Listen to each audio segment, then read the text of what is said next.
Y hablaremos de Venezuela, hablaremos del informe que han presentado Human Rights Watch y la Universidad Johns Hopkins, que han hecho una revisión, un estudio sobre lo que está ocurriendo en Venezuela con miles de personas, con miles de ciudadanos y ciudadanas que han retornado a Venezuela.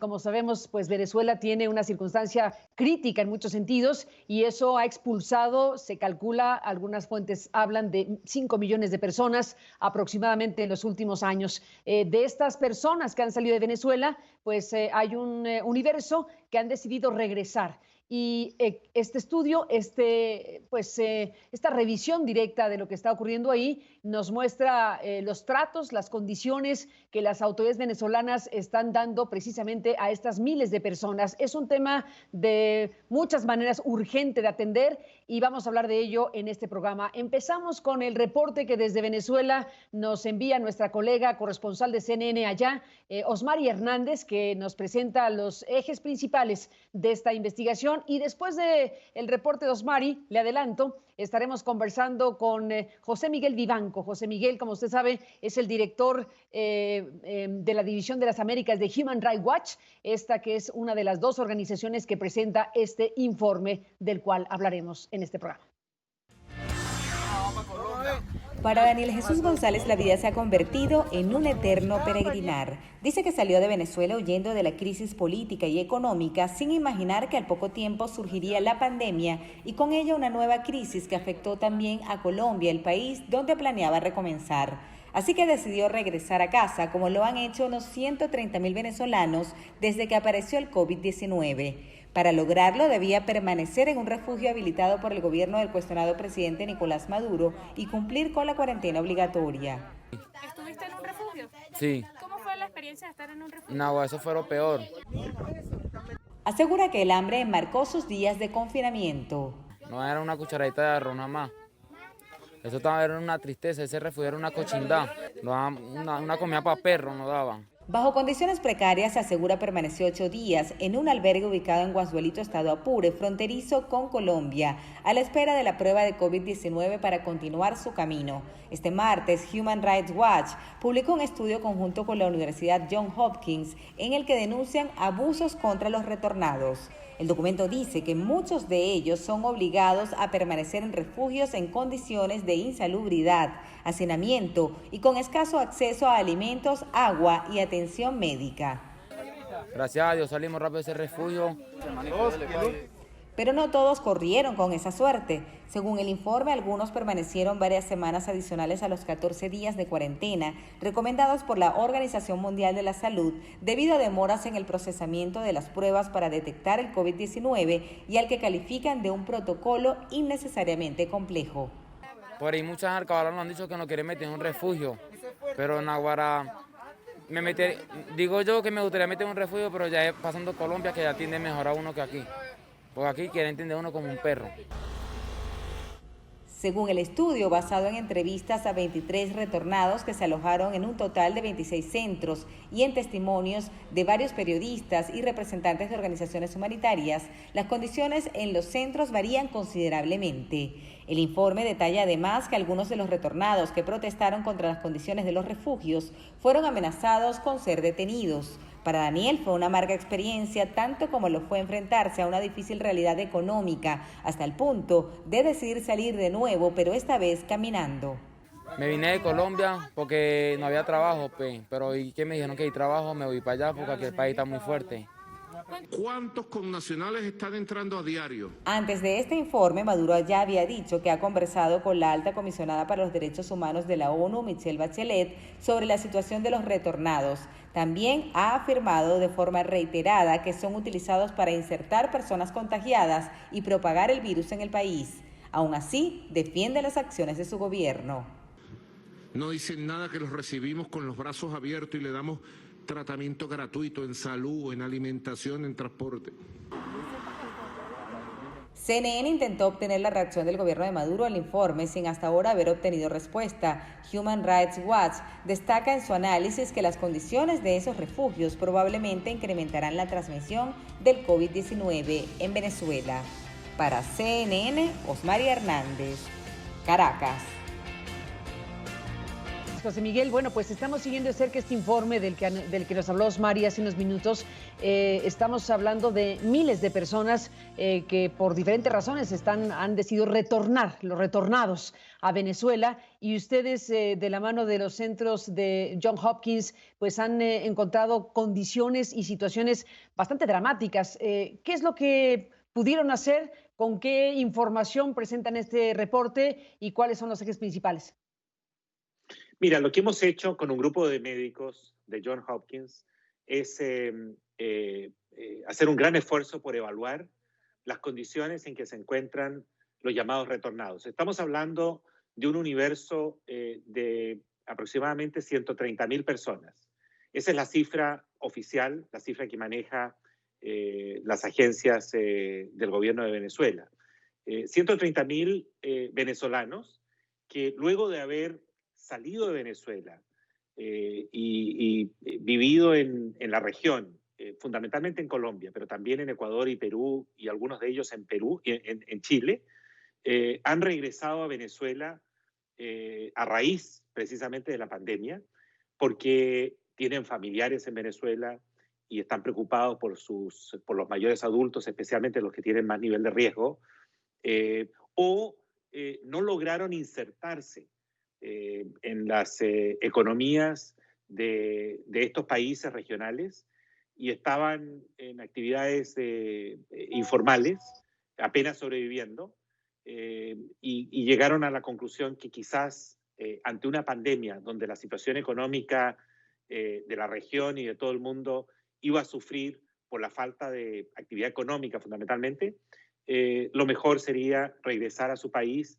y tratar de sobrevivir con sus familiares en Venezuela.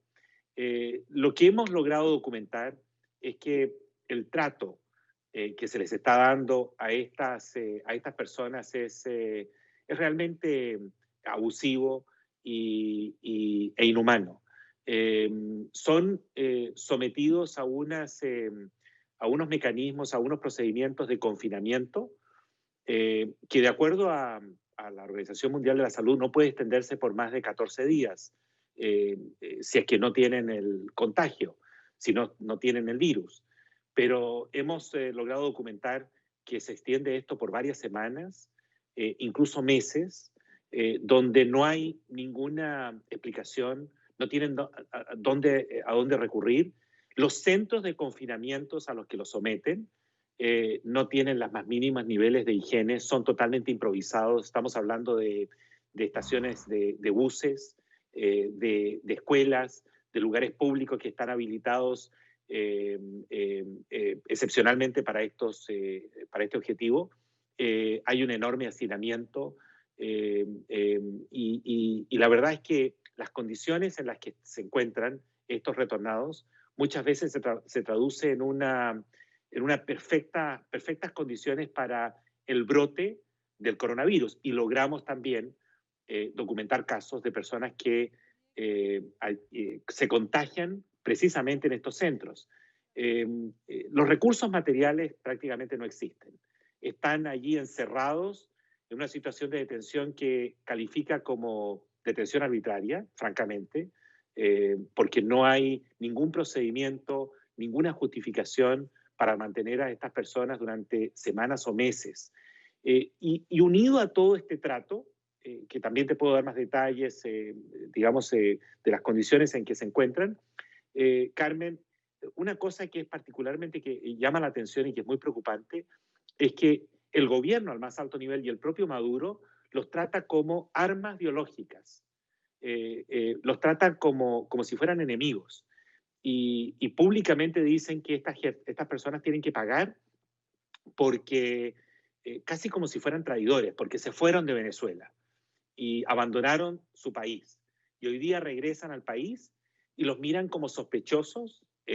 Cuando se refieren a ellos como armas biológicas es porque los estigmatizan al punto que la idea es aislarlos, tratarlos como parias, como personas que traen el virus de fuera de Venezuela y entonces representan un peligro para la población.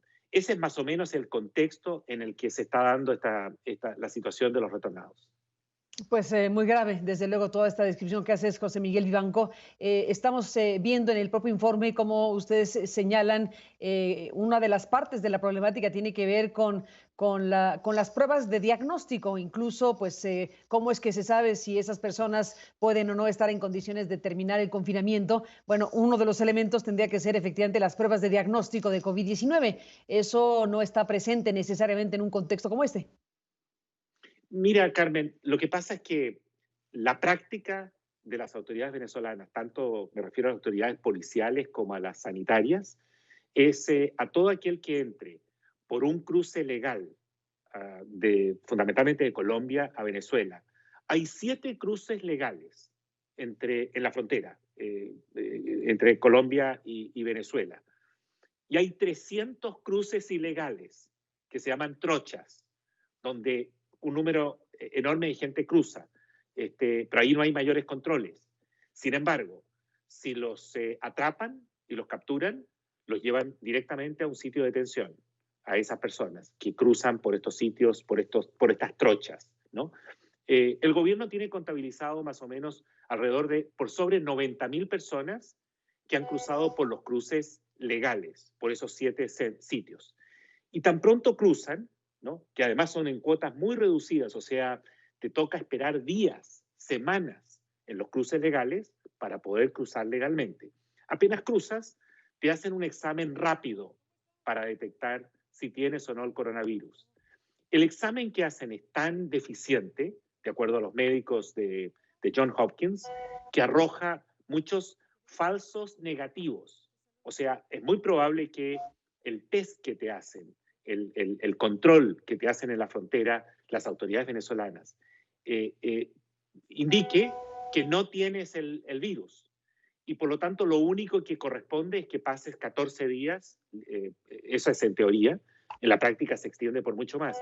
Pero hay muchos casos de personas que son asintomáticos y que entran a estos sitios de confinamiento mezclados con otros, y ahí el virus se expande y corre como digamos, sin mayor control, ¿no? De tal modo que los mecanismos que se utilizan para intentar controlar el virus son altamente defectuosos. Una de las propuestas que nosotros tenemos es que que la OPS, o sea, la Organización Panamericana de la Salud, se haga cargo del control y de los procedimientos y establezca un protocolo que pueda valer tanto para Colombia como para Venezuela.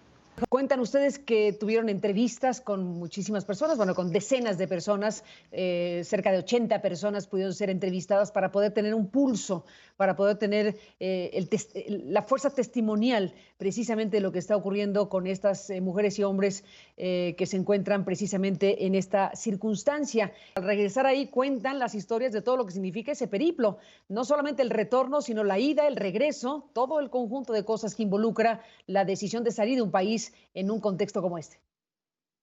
No, realmente, Carmen, el drama que sufren estas personas es algo que resulta desgarrador, porque están en una situación de pobreza extrema, no tienen los apoyos necesarios, no tienen recursos personales, no cuentan con apoyos en cuanto a que existan programas de gobierno que les den una mano. Muchos de ellos están en la intemperie, se quedan en los caminos. Además, en Venezuela hay una crisis de gasolina terrible, donde es muy difícil conseguir la gasolina para cualquier venezolano. Comprenderás tú lo que significa para aquellos que están retornando con lo puesto, sin ahorros, porque se los han gastado todo, lo poco que han logrado reunir fuera de Venezuela ya no, digamos, desapareció en el camino. Aquí hay una realidad muy dura que tiene que ser objeto del